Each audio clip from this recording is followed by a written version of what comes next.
Hey guys, it's Michael. Welcome back to Scratch Golf Academy. Today we're covering short game and we're going to go over a really simple chipping technique that's going to help you eliminate blading that chip across the green. So everyone dreads this type of shot where they're up right by the pin, pretty fairly easy up and down, and they get up there and then just skull rocket that thing straight across the green. And there's a reason why, right? One, obviously nerves, but two, technique, and honestly just misunderstanding what needs to happen in a chipping motion. So I want you to think of chipping the golf ball as a shrunken down big swing, right? Full swing, we're bringing that club all the way to the top, turning through, everything feels nice and great, pretty loose. And then when a lot of people get up to a shot like this, they get super tense, super tight. All of a sudden their wrists start doing a lot of the work, and then they get really flippy through impact. The ball just kind of goes anywhere it wants to go. And there's no consistent method for them to be able to execute this shot every single time. So let's shrink it down for a second. So let's talk about the different parts of the club. One, we have the leading edge of the club, which is the bottom of the club where it feels like a little sharp edge. And then you have the bottom of the club, the sole, which is the bounce. Now, we want to be able to utilize the bounce of the club to hit the ground and glide through the grass like this. So if you see, this is the bounce working. Now, if that leading edge was stabbing, see how the club immediately stops, comes right into the grass, and then we can have a bunch of problems from there. So one, let's understand that we need to use the bounce of the club. So how do we do that? So like I said, chipping is a shrunken down big version of the swing. I want you to feel pretty connected like this. You have a nice triangle motion and set up like this with your arms. And we want to try to shrink down the swing.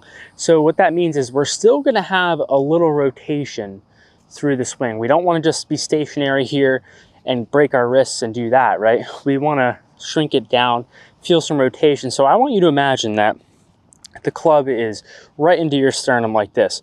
And the only way to kind of bring it back and forth is to turn.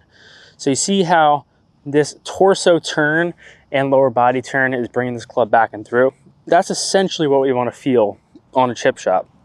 And obviously it's pretty small because this shot isn't that far. Now in terms of our arms, feel pretty connected through here. Like I said, not a lot of distance underneath your armpits. It's okay to have a little wrist hinge, right? I don't mind a little wrist hinge, but if we're bringing it back to here, I don't want your wrist hinge being the mechanism that's bringing the club through. For instance, I don't want you to bring it to the top here and collapse your wrists and flip through like that. That is not what we want to happen, right?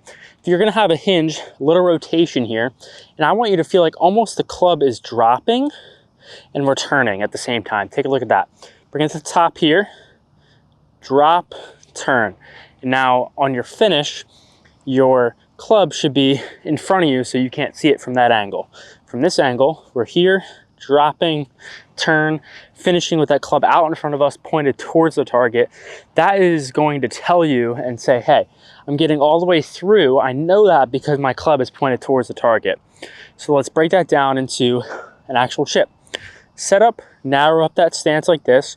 Rule of thumb, if you want to hit a high shot, play it off your front foot. If you want to hit a low shot, play it off your back foot. Really no reason to play it off the middle if we're right around the green, right? So if I'm going to this one right here, I have a 60 degree in hand. I'm gonna narrow up my stance, weight forward, I would say 60% weight forward.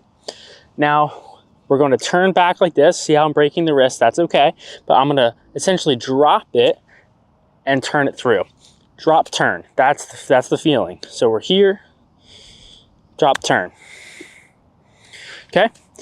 See, that is some instant feedback right there, especially down here in Florida with this Bermuda grass. Super easy to get that leading edge stuck in the ground like that.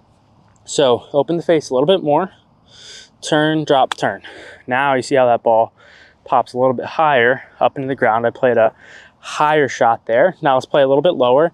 Same thing, weight forward, right? Play it off that back foot, maybe inside back heel, and turn.